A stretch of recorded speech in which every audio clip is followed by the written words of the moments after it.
Hello everyone, welcome to my channel World of NCERT, and in today's class we will continue the STCT English series with the prose A Daily Drama written by Jerome Kafka Jerome. তো এ daily drama আর conversation দুইটা chapter আমাদের বাকি ছিল। এ daily drama প্রোজটা লিখেছেন জেরম Kafka জেরম। ওনার খুব well known একটা বই ছিল three man on the bummel. এই বইটা থেকে এই গল্পটা নেওয়া হয়েছে এ ডেইলি ড্রামা। আর এই গল্পের যে আসল নাম এটা হচ্ছে Uncle Podger leaves for work. ঠিক আছে, তো বইটার নাম আপনারা মনে রাখবেন। এখানে আপনারা পিকচারেও দেখতে পাচ্ছেন a three man on the bummel. এই যে বইটা এটা হচ্ছে এটার main source. A daily drama গল্পটা এই বইটা থেকে নেওয়া হয়েছে। তো লিখেছেন কে? জেরম কাফকা জেরম। আর জেরম কাফকা জেরম ছিলেন একজন ইংলিশ রাইটার প্লাস হিউমারিস্ট। হিউমারিস্ট কাদেরকে বলা হয়? যারা হাসির ব্যাপার নিয়ে লিখেন। তো উনার বেশিরভাগ রাইটিংসই হাস্যকর বিষয় নিয়ে লেখা। তো চলুন আজকে আমরা এই ডেইলি ড্রামা চ্যাপ্টারটা স্টার্ট করি। ডেইলি ড্রামা কথাটার মানে হচ্ছে এমন একটা বিষয় যেটা ডেইলি কন্টিনিউ হতে থাকে, নতুন কিছু না। যেমন কেউ একজন ধরো কোনো একটা বিষয় নিয়ে রোজ কোনো একটা বাচ্চা কান্নাকাটি করে, আজকে আমার এই খেলনাটা চাই, কালকেও আবার এই খেলনার জন্যই কান্নাকাটি করে। তো ওইটাকে বলা হয় ডেইলি ড্রামা, যে এই জিনিসটা ডেইলি হচ্ছে। তো এরকমই কোনো একটা বিষয় নিয়ে আজকে আমরা পড়বো। দেখি আমরা বিষয়টা কি। A daily drama written by Jerome Kafka Jerome. এখানে একটা পিকচার আমি লাগিয়েছি আঙ্কেল পজারকে ইমাজিন করার জন্যে।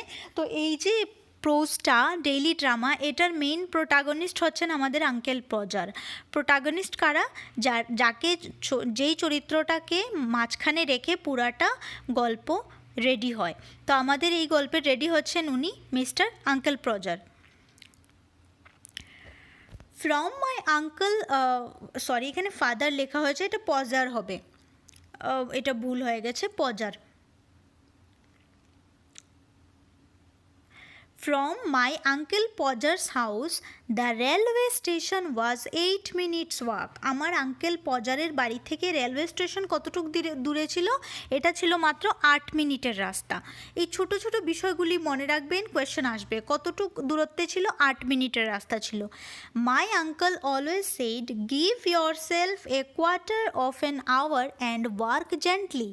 তো আমার আঙ্কেল সবসময় বলতেন যে নিজেকে সবসময় quarter of an hour. Quarter of an hour মানে কি? একটা আওয়ারের 4 ভাগের 1 ভাগ। যদি আমরা 4 ভাগ করি মানে 15 মিনিটস।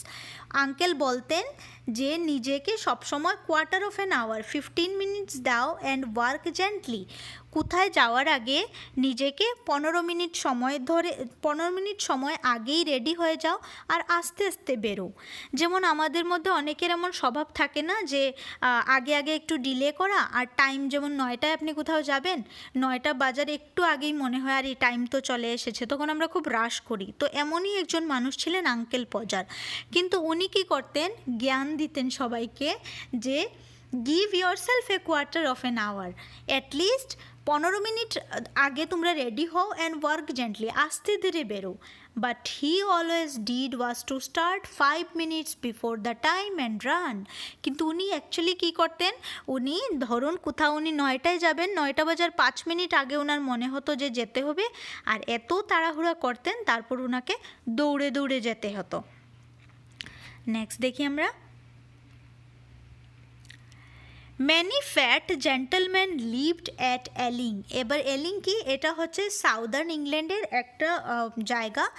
ওইখানের মধ্যে বেশিরভাগ ফ্যাট জেন্টলম্যান, মানে ওয়েস্টে কি হয়, ওইখানে খুব মোটা মানুষ দেখা যায়। কেন? কারণ ওরা খুব প্যাকেট ফুড খায়। তো ওই এরিয়াটার মধ্যে যে মানুষ থাকতো এলিং এরিয়াতে, বেশিরভাগই fat gentleman and caught this train to town. আর তারা সবাই একটা 9টা ট্রেন ধরে টাউনে যেতে হতো তাদের।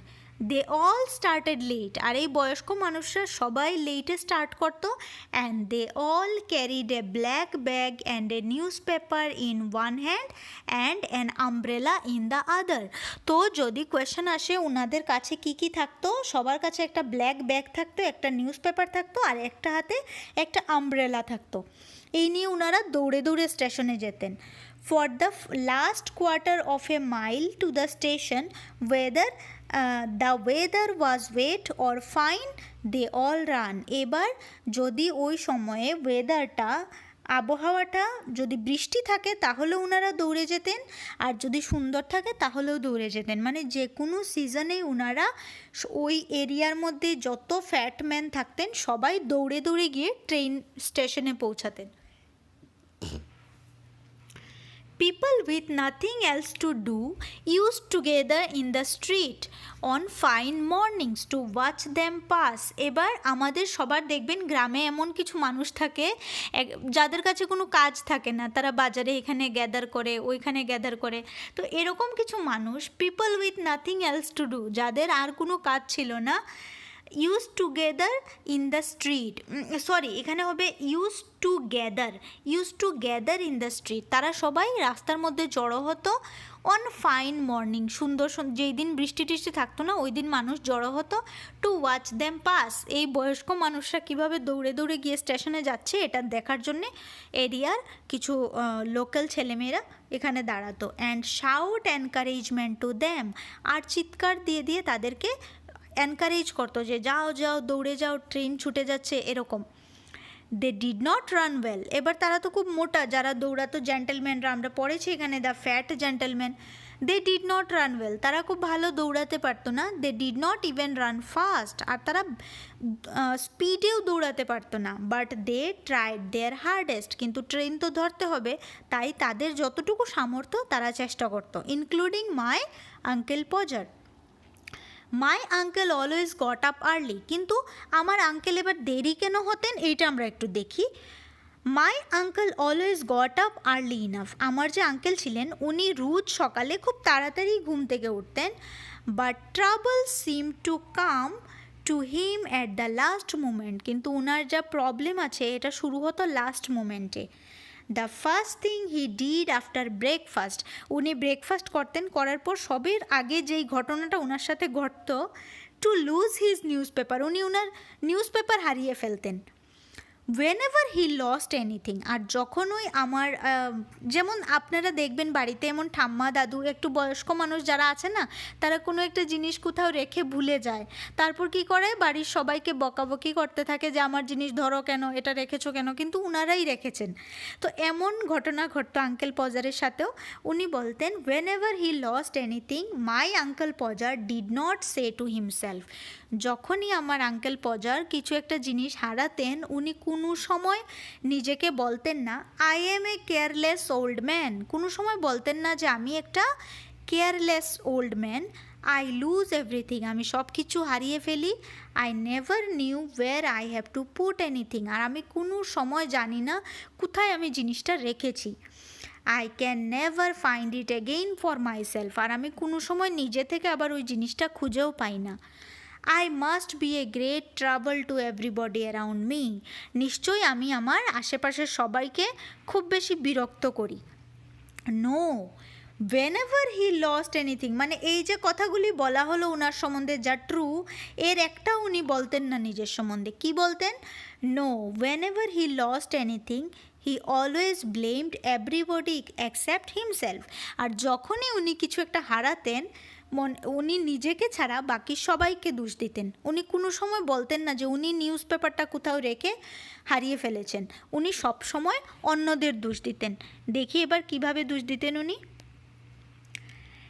I had it in my hand a minute ago, he would cry, উনি চিৎকার দিয়ে বলতেন আরে 1 মিনিট আগেও এই পেপারটা আমার হাতে ছিল।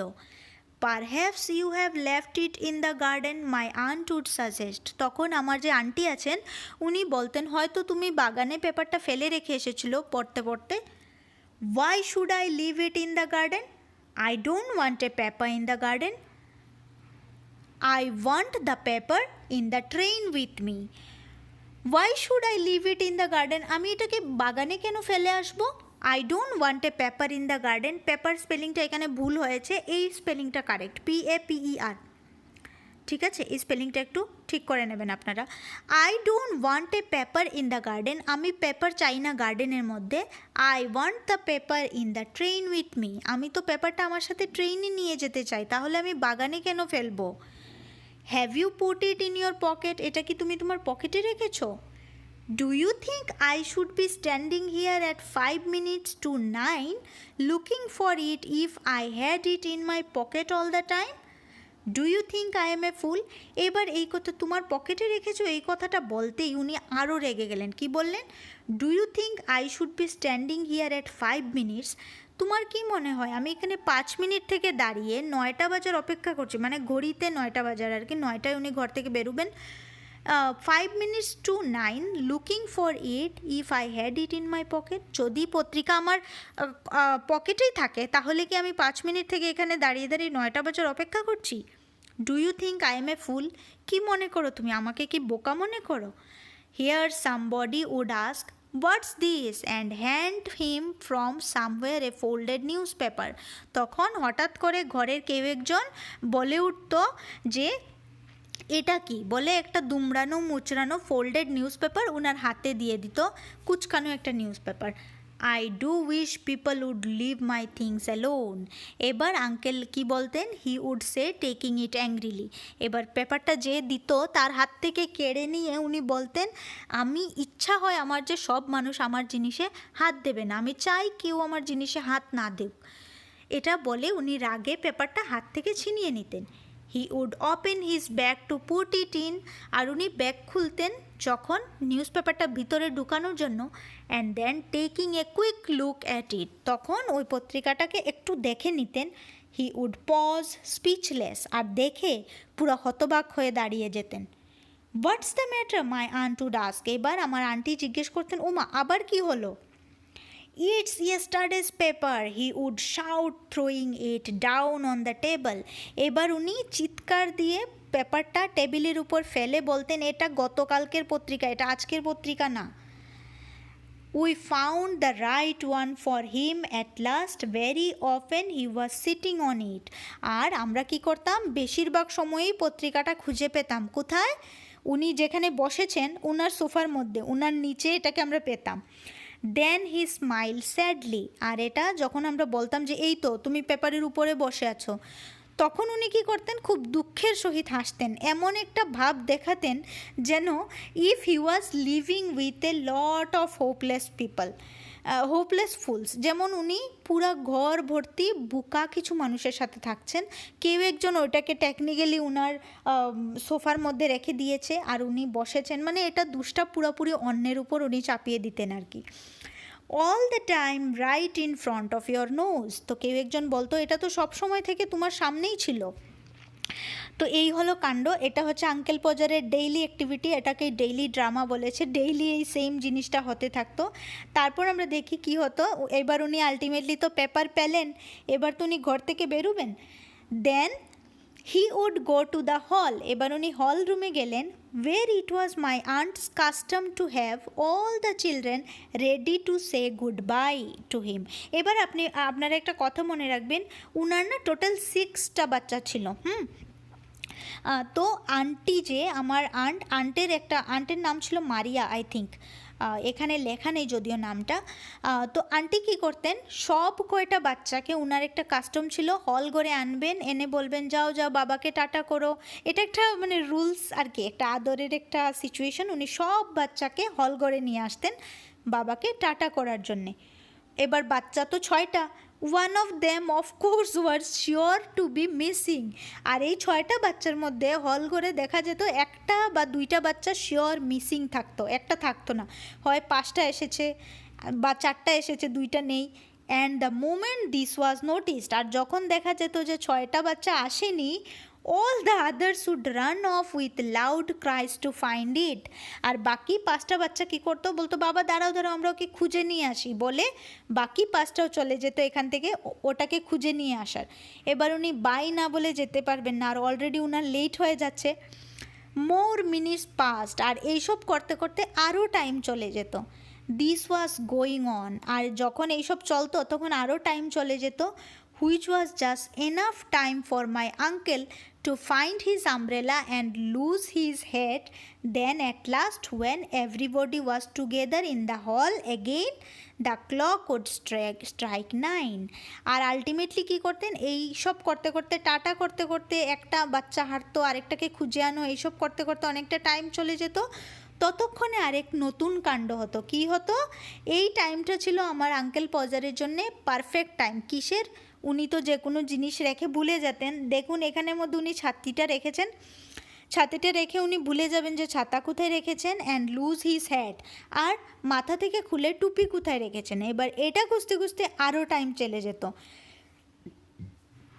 At last when everyone was together, আর যখন সব কয়টা বাচ্চা হল করে আসলো, ছাতিও পাওয়া গেল, তারপর টুপিও পাওয়া গেল, সব কিছু পারফেক্ট হলো, in the hall again the clock would strike 9, ততক্ষণে ঘড়িতে 9টা বেজে গেছে, 9টার ঘন্টা বাজলো ঘড়িতে।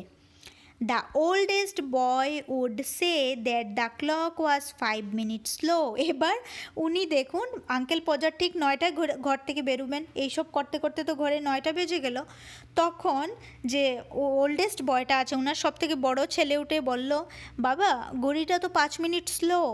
হি knew because he had been late for school that day before as a result of it, কারণ গত পরশু দিন ও স্কুলের জন্যে লেট হয়ে গিয়েছিল, কারণ ঘড়িটা 5 মিনিট স্লো। তো ঘড়িতে 9টা বাজছে মানে আসলে এটা 9টা 5 বাজছে, ঠিক আছে? অলরেডি উনি আরও 5 minute late.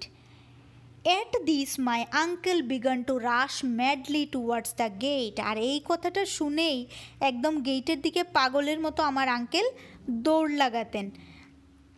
ওয়ের he would remember that he had with him neither his bag nor his umbrella, আর গেটে গিয়ে ওনার মনে পড়তো যে ওনার কাছে ওনার ব্যাগও নেই, আমব্রেলাও নেই, মানে দুইটা ঘরে রেখেই উনি দৌড় দিয়েছেন আর কি। when finally he had gone, তারপর আবার আসতেন, আবার এসে আমব্রেলা নিতেন, ব্যাগ নিতেন, সব কিছু নিয়ে ফাইনালি যখন উনি ঘর থেকে যেতেন, we used to discover on the hall table the most important thing of all that he had forgotten and wondered. আর যখন উনি ফাইনালি ঘর থেকে বেরিয়ে যেতেন তখন আমরা কি দেখতাম, যে সব থেকে আমরা খুঁজে পেতাম যে ইম্পর্টেন্ট জিনিসটা ওনার কাজের জন্যে, যা কিছু হতে পারে ফাইল বা কিছু একটা, ওটা উনি বাড়িতেই ভুলে ফেলে গেছেন। অ্যান্ড ওন্ডার্ড, আর আমরা ভাবতাম, অবাক হতাম, what he would say about it when he came home. বাড়িতে আসার পর উনি ওটা সম্বন্ধে কী বলবেন আমরা বসে বসে ভাবতাম। তো এই ছিল আমাদের আজকের একটা সুন্দর স্টোরি, এ ডেইলি ড্রামা। খুব ছোট্ট একটা সুন্দর স্টোরি, যদিও এটা অরিজিনাল না, অরিজিনালটা আরেকটু বড়। তো আপনাদের আশা করি এখান থেকে যে কোনো রকম কোয়েশ্চেন আসলে আপনারা পারবেন। আর যদি ভিডিওটা দেখে মনে হয় একটু বুঝতে অসুবিধা হয়েছে, ভিডিওটাকে আবার দেখুন। আই থিঙ্ক 2বার দেখলে এখান থেকে যে কোনো রকম এমসিকিউ আসলেই আপনারা আনসার করতে পারবেন। ধন্যবাদ সবাইকে। আজকের ভিডিওটা এখানে